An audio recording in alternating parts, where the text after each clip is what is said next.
Hello বন্ধুরা, সবাই কেমন আছেন? আশা করি সবাই ভালো আছেন। আজকে রোদের তাপমাত্রা অনেক বেশি, তাই গরমের পরিমাণও অনেক বেশি। তাই আমরা কয়েকজন বন্ধু বলতেছিলাম যে পাহাড়ি এলাকায় গিয়ে একটি বড় ঝর্ণা অথবা সরায় গোসল করব, কারণ ওই জায়গার পানি অন্য পানির তুলনায় অনেকটা ঠান্ডা থাকে। কিন্তু সমস্যাটা তখনই বাজে, আমাদের যে বন্ধুদের বাইক আছে তারা একটু ভাব নিতে শুরু করলো। আমরাও নিরুপায় হয়ে তাদেরকে তেল দিতে শুরু করলাম এবং অবশেষে তাদেরকে রাজি করাতে পারলাম। আর এদেরকে রাজি করানো কিন্তু এতটা সহজ ছিল না। অবশেষে আমরা আমাদের টিম নিয়ে রওনা দিলাম। আর পাহাড়ি এলাকা আসলেই অনেক সুন্দর হয়, যা না দেখলে আপনি বুঝতে পারবেন না। যেদিকেই তাকাই সেদিকেই সবুজ আর সবুজ, এক অন্যরকম অনুভূতি। আসলে শহরের হাওয়া অন্যরকম, গ্রামের হাওয়া অন্যরকম, পাহাড়ি অঞ্চলের হাওয়াটাই অন্যরকম। যারা তিন জায়গায় বসবাস করেছে তারাই একমাত্র উপলব্ধি করতে পারবে। আপনারা যারা ঘোরাঘুরি পছন্দ করেন তারা ভিডিওটা দেখতে থাকুন, আশা করি ভালো লাগবে। ভালো লাগতে চলে আসবেন। আমরা যাচ্ছি কলমাকান্দা থেকে। কোথায় যাচ্ছি ভিডিওটা শেষ পর্যন্ত দেখলে আপনারা বুঝতে পারবেন। যদি না বুঝতে পারেন তাহলে কমেন্ট করবেন, ভালোভাবে লোকেশন দিয়ে দেব। রাস্তাটা অনেক ভালো, তাই কলমাকান্দা থেকে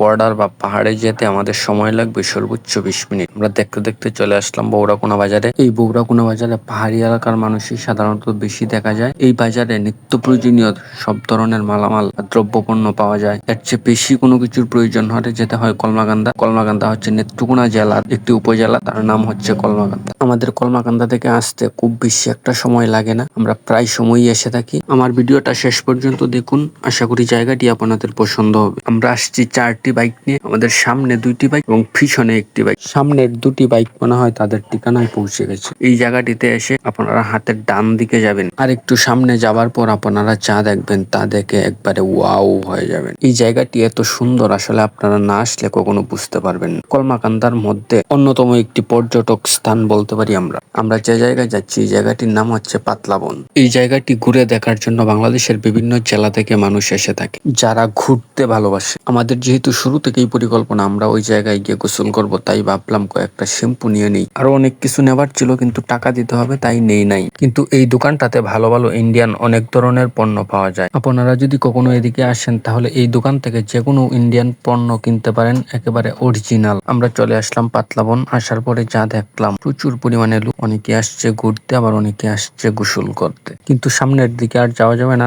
বাংলাদেশের সীমানা শেষ, অতিক্রম করা নিষেধ, আদেশক্রমে বিজিবি কর্তৃপক্ষ। অন্য একটি সাইডে দেখা যাচ্ছে একজন প্রাইভেট কার নিয়ে ভিতরে ঢোকার চেষ্টা করতেছে। আমরা হচ্ছি বাঙালি, এই দিক দিয়ে ঢুকতে না পারলে কি হয়েছে, আমরা অন্য দিক দিয়ে ঢুকবো। তখনই বিজিবির সদস্যরা গাড়ির ড্রাইভারকে ডাকেন এবং নিষেধ দেন যেন ভিতরে গাড়ি আর প্রবেশ না করান। এখানে প্রচুর পরিমাণে বালু, আমার 2 বন্ধুর অনেক কষ্ট হচ্ছে গাড়িটাকে নিয়ে আসতে। আমরা যখন আগে আসতাম আমরা আরো অনেক ভিতরে প্রবেশ করতে পারতাম, কিন্তু বর্তমান সময়ে বাংলাদেশের সাথে ভারতের অনেক বর্ডার এরিয়ার সম্পর্ক ভালো না, তাই বিজিবির সদস্যরা বাধা প্রদান করে থাকেন। কিন্তু আমরা যদি আর একটু ভিতরে প্রবেশ করতে পারতাম তাহলে হয়তো আপনাদেরকে আরো ভালো কিছু দেখাতে পারতাম। কিন্তু তারপরেও এখান থেকে অনেক ভালো কিছু দেখা যায়। কিন্তু আমরা চাইলে ছড়ার পাশ দিয়ে আরো সামনের দিকে এগিয়ে যেতে পারি, কিন্তু আমরা আর সামনের দিকে যাব না। সুন্দর একটি জায়গা, অনেকেই আসছে ঘুরতে, প্রকৃতির সাথে পরিচিত হতে। আমার বন্ধুরা সবাই পানিতে নেমে গেছে, তাদের প্রচুর গরম লাগতেছে, অন্যদিকে ছবি তোলাও শুরু করে দিয়েছে। কিন্তু আমি ভাবলাম এই দৃশ্যগুলা ক্যামেরাবন্দি করে রেখে দিই। এই গরমের সময়ও পানি প্রচুর ঠান্ডা, পা ভিজাতেই যেন মনে হচ্ছে আমার শরীর ঠান্ডা হয়ে গেছে।